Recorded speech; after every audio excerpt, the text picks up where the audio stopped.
নমস্কার প্রিয় বন্ধুরা, কেমন আছেন সবাই? আশা করি অনেক অনেক ভালো আছেন। তো আমি অনেক অনেক ভালো আছি। আর আমার নতুন একটি ব্লগে আপনাদের সকলকে স্বাগত। তো বন্ধুরা, এখন বাজে সকাল 6:30 আর আমার ব্লগটা আমি এখান থেকে শুরু করছি।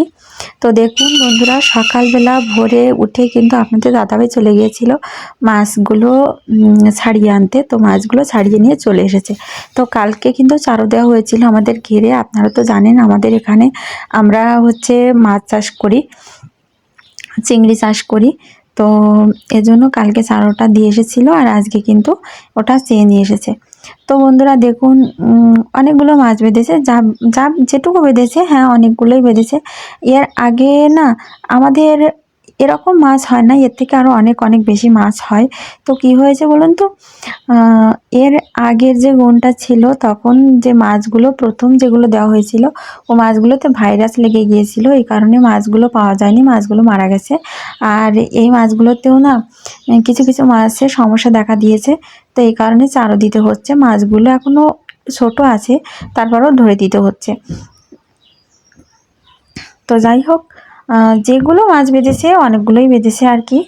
তো এই মাছগুলো আমি এখন দেখুন সব বেছে ফেলে দিচ্ছি, কারণ এগুলো এখন নিয়ে যেতে হবে বিক্রির জন্য।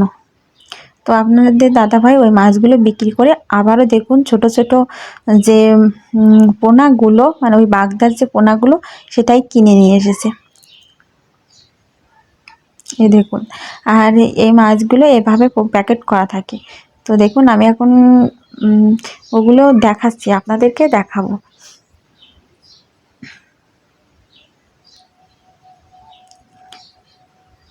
এ দেখুন,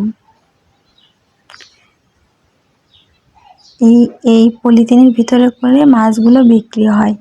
এই মাছগুলো এখন ঘিরে নিয়ে যেতে হবে। এই দেখুন কতগুলো মাছ। এই মাছগুলো এখন আবারও ঘিরে ছেড়ে দিতে হবে। এগুলো না ছাড়তে হয় নার্সিং করে তারপরে। তো আর এগুলো একদম যখন রৌদ্র কম থাকে তখন ছাড়তে হয়, তাহলে ভালো হয়।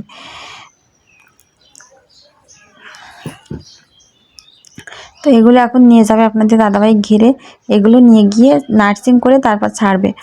তো আমি তো ঘিরে যেতে পারলাম না, এজন্য আপনাদেরকে দেখাতেও পারতেছি না যে আসলে কিভাবে নার্সিং করতে হয় আর কিভাবে মাছগুলো ছাড়তে হয়। তো অবশ্যই পরে কখনো দেখানোর চেষ্টা করব। যদি আপনারা দেখতে চান তো অবশ্যই কমেন্ট করবেন, আমি পরে আপনাদের দেখাবো কিভাবে এগুলো নার্সিং করে তারপর ছাড়ে। তো এগুলো এখন নিয়ে যাবে আপনাদের দাদাভাই ঘিরে। তো যাই হোক বন্ধুরা, আমার মাছগুলো তো আপনাদেরকে দেখালাম। তো ওগুলো তারপর না আপনাদের দাদাভাই চলে গেল মাছগুলো ছাড়তে, আর আমি রান্না বাড়া করে এখন দেখুন চলে এসেছি গরুর ঘাস দিতে, মানে ঘাস দেবো, কুটো দেবো। তো এসে দেখি কারেন্ট নেই আমাদের এখান থেকে, না এখন কারেন্ট থাকতেছে না। কারেন্টের খুব একটা সমস্যা দেখা দিচ্ছে, লোডশেডিং। তো কি আর করব, এখন এই যে বড়িটা দেখছেন, তো বড়িটাতেই আমাকে হাতে কেটে কেটে তারপর দিতে হচ্ছে গরুগুলোকে ঘাস কুটো এগুলো। তো এটা তো আমার নিত্য কাজ, গরু বাছুর, সংসার বাড়ি, হাঁস মুরগি, এগুলো তো আমাকে করতেই হবে বলুন। আমরা যারা বাড়িতে কাজ করি, আমরা যারা গৃহবধূ আছি, তো আমাদের প্রতিদিনের রুটিন মাফিক যে কাজগুলো, সেগুলো তো আমাদেরকে অবশ্যই করতে হবে, তাই না? তো দেখুন আমার কিন্তু ঘাসগুলো কাটা হয়ে গেছে, এবার আমি চলে এসেছি গরুগুলোকে দিতে। আর গরুগুলো না দেখুন, যখনই বেলা হয়ে যায় তখনই কিন্তু আমাদের মুখের দিকে তাকিয়ে বসে থাকে, কখন আমাদের খেতে দেবে, কখন আমরা খাবো। তো নিজেরা না খেয়েও আগে কিন্তু নিজের মানে যেগুলো আমরা পুষি আর কি, তাদেরকে খেতে দিতে হয়, কারণ তারা কথা বলতে পারে না, তাদেরও তো খিদে লাগে বলুন। তো যাই হোক দেখুন, আমার কিন্তু খেতে দেওয়া হয়ে গেছে গরুগুলোকে, আর এবার আমার বাছুরটাকে নিয়ে আমি বেঁধে দিচ্ছি। ওকে সকালবেলা ছেড়ে দিয়ে গিয়েছিলাম দুধ খাওয়ার জন্য, ওর মার কাছ থেকে ওকে আলাদা রাখি, এজন্য দুধ খেতে পারে না, ছেড়ে দিয়ে তারপর দুধ খাওয়াতে হয়। তো আমার কিন্তু এখন দেখুন গোয়ালের কাজগুলো সেরে এসেছি। তো খাওয়া দাওয়া হয়ে গেছে, তো সবগুলো আপনাদেরকে দেখাতে পারলাম না বা শেয়ার করতে পারলাম না, কারণ সব কিছু শেয়ার করতে গেলে তো অনেক লম্বা হয়ে যায় বলুন ভিডিওটি।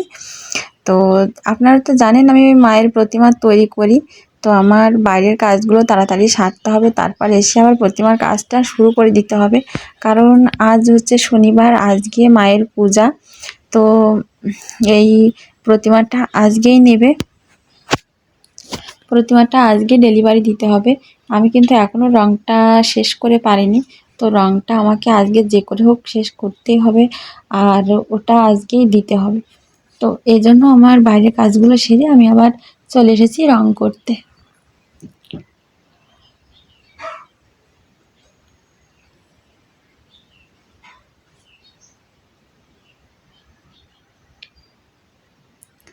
আর এই যে প্রতিমার কাজটা না, এর সম্পূর্ণ কাজটা কিন্তু আমাকে একা হাতেই করতে হয়।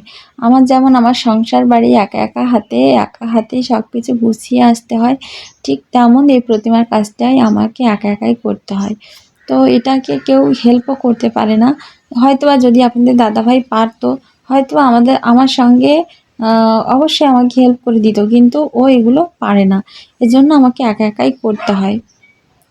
মাঝে মাঝে অনেকটা কষ্টও হয়ে যায়, জানেন তো, অনেকটা রাত জেগে জেগে কাজ করতে হয়, এরকম হয়। তো যাই হোক, তারা যে আমাকে সাপোর্ট করে, আমার পাশে আছে, এটাই অনেক, এটাই আমার কাছে অনেক পাওনা। তো এটা কিন্তু আমি আমার শখের বশে আমি তৈরি করি, বাড়িতে থাকি, বাড়িতে বসে বসে যেটুকু সময় পাই সেটুকু সময় আমার শখের বশে এই কাজটা আমি করি আর কি। কোথাও বাইরেও কিন্তু আমি যাই না। প্রতিমা করার জন্য আমাকে বাইরে অনেকেই ডাকে বা অনেকবার ডেকেছে, কিন্তু আমি কখনো যাইনি। আমি বলি আমার সংসার বাড়ি আগে, আগে আমার সংসারের কাজগুলো আমাকে গোছাতে হবে, তারপর যদি আমি সময় পাই তাহলে আমি এটা বানাতে পারি, তা না হলে বানাবো না।